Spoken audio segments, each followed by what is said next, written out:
feel that way. Why shop here at all? The brunette scoffed. Oh, trust me, I wouldn't be here if it were up to me. My fiancé insists on getting my engagement ring from Callaway Jewelers. Says it's the best. But honestly, it's just a status thing. He wants me to have a Callaway ring because it sounds fancy. Me? I'd rather take the money and spend it on a vacation. James felt a mix of emotions, frustration, disappointment, and a surprising dose of understanding. He had worked hard to make his brand a symbol of excellence, yet there were still customers who saw it as nothing more than an overpriced label.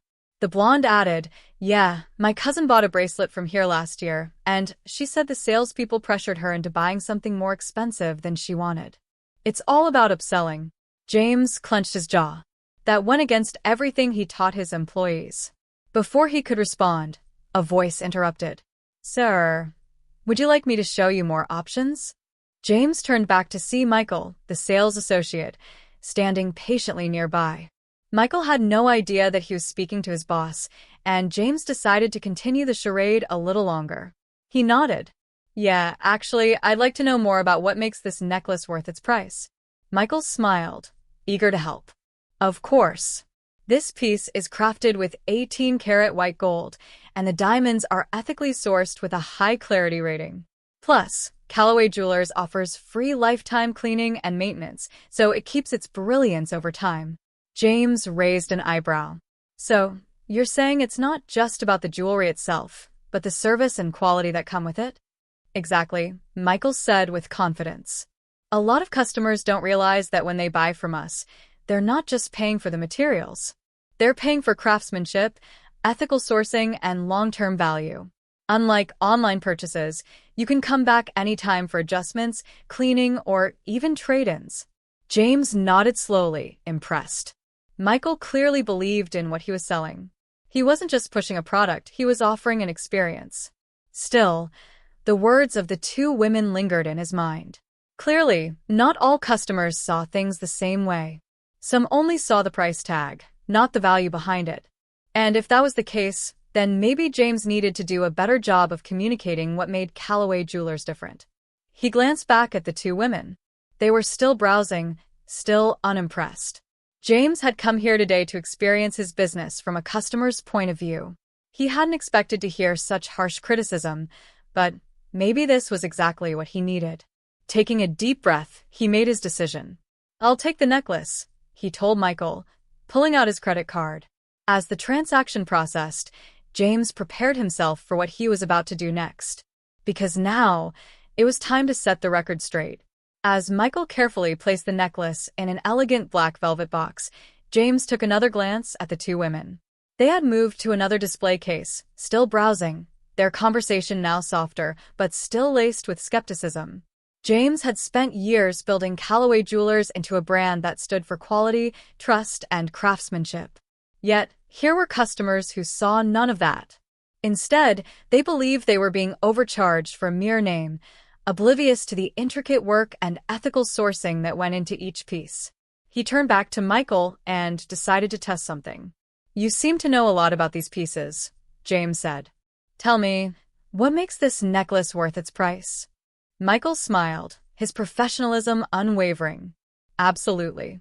This pendant is handcrafted by skilled artisans using 18-karat white gold and ethically sourced diamonds. Each diamond goes through a rigorous selection process to ensure clarity and brilliance. On top of that, when you buy from Callaway Jewelers, you're not just buying jewelry, you're getting lifetime maintenance, cleaning services, and the assurance that this piece will hold its value for years." James nodded, absorbing every word. Michael wasn't just selling a product, he was selling trust. "That's interesting," James said, leaning in slightly. "But what if a customer doesn't care about all that? What if they just see the price tag and think they're being ripped off?" Michael hesitated for a brief moment before answering carefully. "Well, sir, I'd say it's our job to educate them. A lot of people don't realize that cheaper jewelry often means lower quality materials, mass production, and no real guarantee. Some online stores offer similar-looking pieces at a lower price, but they use lower-grade metals or artificially enhanced stones. Over time, those pieces lose their shine, break, or even cause skin reactions. James studied Michael, impressed by his response. Here was an employee who genuinely believed in what he was selling. But the real question was, did the customers? Taking a deep breath, James decided it was time to find out. He turned toward the two women and, in a calm but firm voice, spoke up. I understand why you feel the way you do. The brunette and the blonde looked up, startled that he was addressing them again. James continued, it's easy to think that stores like this just put a high price tag on their pieces and expect people to pay for the name. But the truth is, value isn't just in the price. It's in the experience, the craftsmanship, and the guarantee behind it. The brunette raised an eyebrow, clearly unimpressed. Yeah? And what makes you an expert? James took a deep breath and gave them a small, knowing smile. Because I'm not just a customer, he said. I'm James Calloway. I own this dealership. The air between them went completely still. Michael's eyes widened in shock. The two women froze, their faces draining of color. And in that moment, James knew he had their full attention. James Calloway, the successful founder of Calloway Jewelers, goes undercover as a regular customer to evaluate his store's reputation. Dressed casually, he visits one of his flagship locations to experience firsthand how customers perceive his brand. While browsing, he overhears two women criticizing the store's pricing and accusing him of being an out-of-touch businessman. Their harsh words challenge his beliefs about his company's values, forcing him to confront the gap between his intentions and customer perceptions. Through an unexpected conversation and an insightful sales interaction, James begins to realize the importance of better communicating the true value of his brand. Before we dive into this story, don't forget to subscribe to this channel, like, comment, and share with others. James Calloway, the successful founder of Calloway Jewelers, goes undercover as a regular customer to evaluate his store's reputation. Dressed casually, he visits one of his flagship locations to experience firsthand how customers perceive his brand. While browsing, he overhears two women criticizing the store's pricing and accusing him of being an out-of-touch businessman. Their harsh words challenge his beliefs about his company's values, forcing him to confront the gap between his intentions and customer perceptions. Through an unexpected conversation and an insightful sales interaction, James begins to realize the importance of better communicating the true value of his brand. Before we dive into this story, don't forget to subscribe to this channel, like, comment, and share with others. James Calloway pulled into the parking lot of one of his flagship jewelry dealerships, cutting the engine of his sleek black sedan. Normally, when he visited his stores, it was in a tailored suit, accompanied by a small entourage of managers. But today, he was dressed in a plain hoodie, jeans, and sneakers, just another everyday customer. He glanced at his reflection in the rearview mirror, adjusting the worn baseball cap that concealed his usually well-groomed hair. He had built Calloway Jewelers from the ground up, transforming it into one of the most respected jewelry brands in the country.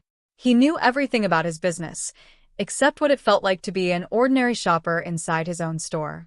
James had always prided himself on customer service, fair pricing, and offering only the finest craftsmanship. But lately, he had heard rumors, some online reviews, a few dissatisfied clients, claiming that his store was just another overpriced luxury brand catering only to the elite. He needed to see for himself if there was any truth to these claims.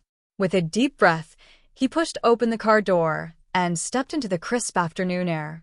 The grand glass storefront of Calloway Jewelers gleamed in the sunlight, its elegant golden logo standing proudly above the entrance. Inside, warm lighting illuminated rows of glass display cases filled with dazzling diamonds, elegant gold necklaces, and exquisite timepieces. As he walked in, a subtle chime rang above the door, signaling his arrival. A well-dressed sales associate, Michael, immediately approached him with a practiced smile. "Good afternoon, sir. Welcome to Calloway Jewelers. Can I help you find something special today?" James nodded casually, keeping his voice even. "Yeah, I'm looking for a necklace. Something simple, but elegant." Michael's eyes lit up, eager to assist. "Of course. Right this way." He led James toward a long, gleaming glass display case, showcasing a variety of pendants, some adorned with diamonds, others featuring delicate pearls or intricate metalwork. Are you looking for gold, silver, or platinum? Michael asked, keeping his tone friendly and professional. James leaned over the counter, pretending to examine the pieces. I'm not sure yet. It's for someone special. Michael nodded in understanding. In that case, may I ask about their style? Do they prefer classic, modern, or something unique? James had to admit he was impressed.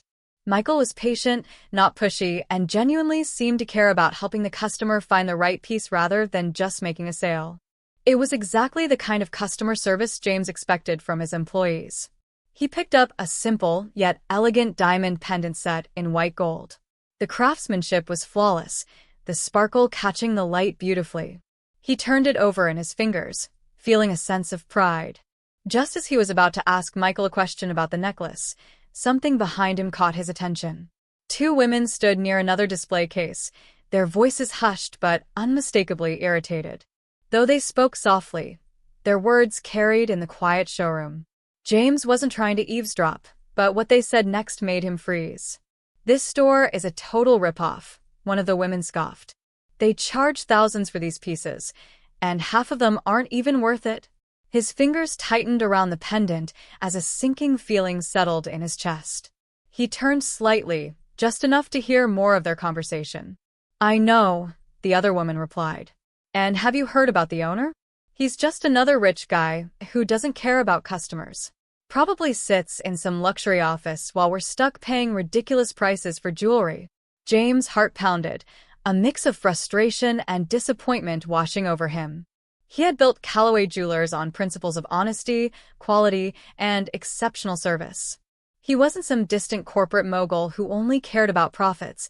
He had worked tirelessly to ensure every piece in his store was worth its price.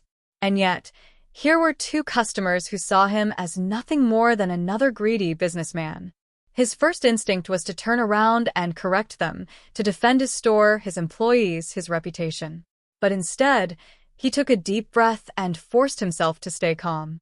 Maybe this was exactly why he had come here today, to see his business from the eyes of a customer, even if the perspective was painful. He had a choice: ignore the conversation and continue his undercover visit, or engage and see how deep this perception ran. James made his decision. He turned toward the two women and, in a calm voice, asked, "Excuse me, but why do you feel this store is overpriced?" Both women looked up in surprise, unaware that their words had been overheard. And just like that, James Callaway found himself in an unexpected conversation, one that would change the way he saw his business forever. The two women, caught off guard by James' sudden question, exchanged quick glances. Their expressions shifted from irritation to mild embarrassment, but neither seemed ready to back down from their opinion. The first woman, a brunette with designer sunglasses perched on her head, recovered quickly. She crossed her arms and gave James a skeptical look. "Well, it's the truth, isn't it?" she said. "Stores like this overcharge for everything. You're basically paying for the brand name, not the jewelry itself." The second woman, a blonde dressed in a sleek business casual outfit, nodded. "Yeah. I mean, don't get me wrong, the jewelry is pretty, but the markup is ridiculous. You could get the same thing online for half the price." James took a deep breath, keeping his face neutral even as their words stung. He had spent years ensuring that Callaway Jewelers provided more than just expensive jewelry. It was about craftsmanship, ethical sourcing, and long-term customer service. Yet here were two customers who saw none of that. Curious to hear more, he decided to push a little further. "If you